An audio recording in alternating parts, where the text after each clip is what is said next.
मेरे आदिवासी भाई और बहनों, मैं बिरसा क्रांति दल का राष्ट्रीय संस्थापक अध्यक्ष हूँ, दशरथ मडावी। आपको जय सेवा, जय बिरसा, जय भीम। आज मैं लाइव आने का कारण 2024 का ये चुनाव है। आप सबको मालूम है कि हम लोगों ने बिरसा क्रांति दल, ये संगठन, सोशल संगठन 15 नवंबर 2015 को हमने इसकी स्थापना की और फुले शाहू, अंबेडकर और बिरसा मुंडा, इनके विचारों के आधार पर हम लोग आदिवासियों को जगाने का काम, आदिवासियों को जागरूक करने का काम हम लोग कर रहे हैं। तो हम लोग अभी देख रहे हैं कि जिस विचारधारा को लेकर हम काम कर रहे हैं, कुछ लोग हमसे विपरीत काम कर रहे हैं, या हमारे विरोध में कुछ लोग काम कर रहे हैं।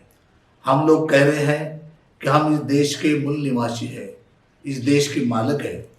तो कुछ लोग हमको कह रहे हैं कि तुम मालिक नहीं है, तुम तो वनवासी हो, वन में चले जाओ और वहीं पे रहो।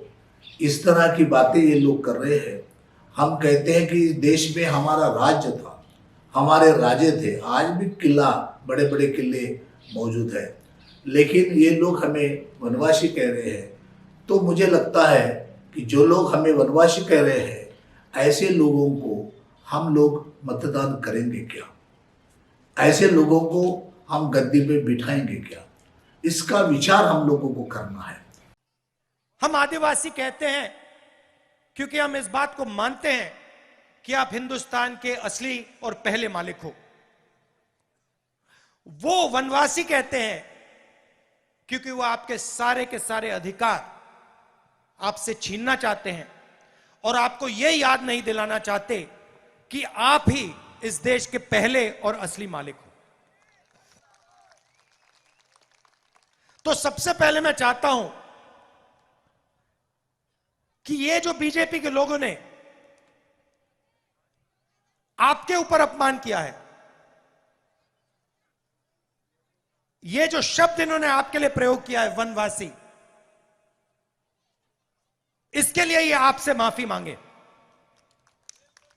हाथ जोड़ के हिंदुस्तान के आदिवासियों से ये माफी मांगे। जो लोग हमारा अस्तित्व मान्य नहीं कर रहे हैं, ऐसे लोगों को फिर से गद्दी पर बिठाना, ये हमारी मूर्खता होगी। ये बात आपसे कहने के लिए मैं यहाँ आया हूँ। दूसरी बात ये है कि अभी अभी मणिपुर की घटना हुई है।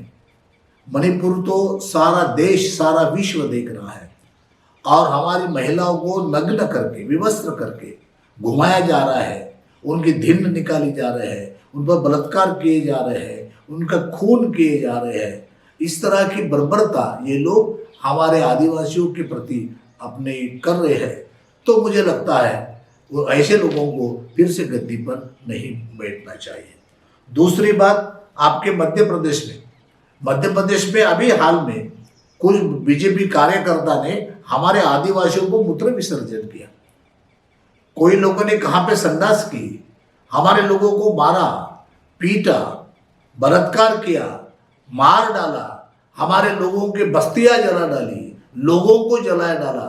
फिर भी हमारा पंत प्रधान एक शब्द, प्रधानमंत्री, आदिवासियों के बारे में कुछ नहीं बोल रहा है, नहीं बोलता है। दूसरी हर कोई बात में तो वो तो बोलता रहता है, लेकिन आदिवासियों के प्रति जब अत्याचार होता है तो ये प्रधानमंत्री बोलता नहीं है, क्योंकि इन लोगों के मन में आदिवासियों के प्रति अलग भाव है। इसलिए मुझे लगता है कि आदिवासी समाज ने अभी तो इस चुनाव के बारे में सोचना चाहिए।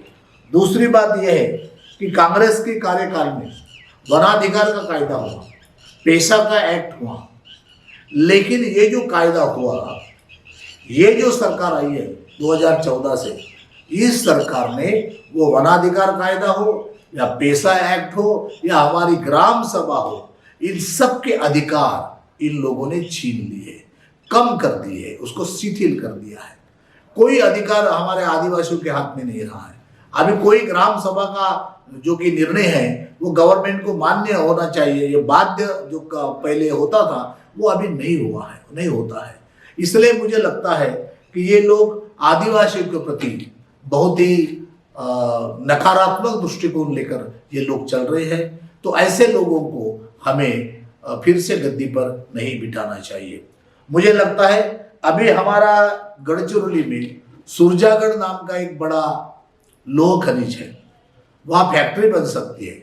वहाँ के आदिवासी आज भी वहाँ पे धरने दे के बैठे हैं।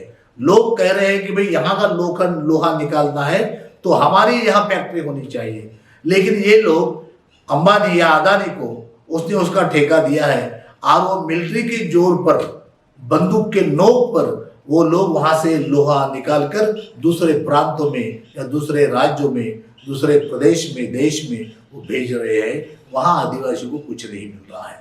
आदिवासियों का हंसदेव जंगल का आंदोलन चल रहा है। आदिवासी बोल रहे हैं जंगल मत काटो, ये हमारी जान है, लेकिन ये सरकार ठेकेदारों को दे दिया है और ठेकेदार वो जंगल काट रहा है। आदिवासी की कौन सी भी बात ये लोग मान नहीं रहे हैं, आदिवासियों के खिलाफ ये लोग काम कर रहे हैं। तो मुझे ऐसा लगता है ऐसे लोगों को हमने फिर से गद्दी पर नहीं बिठाना चाहिए। ये लोग सारा रेल हो, तेल हो, कोई स्टेशन हो, हर कोई बात ये लोग बेच रहे हैं। हम लोग रिजर्वेशन की बात करते हैं, हमें लगता है कि हमारी जगह, हमारे जितनी भी रिजर्वेशन है वो फुलफिल होनी चाहिए, लेकिन ये लोग तो पूरा खाजगीकरण कर रहे हैं।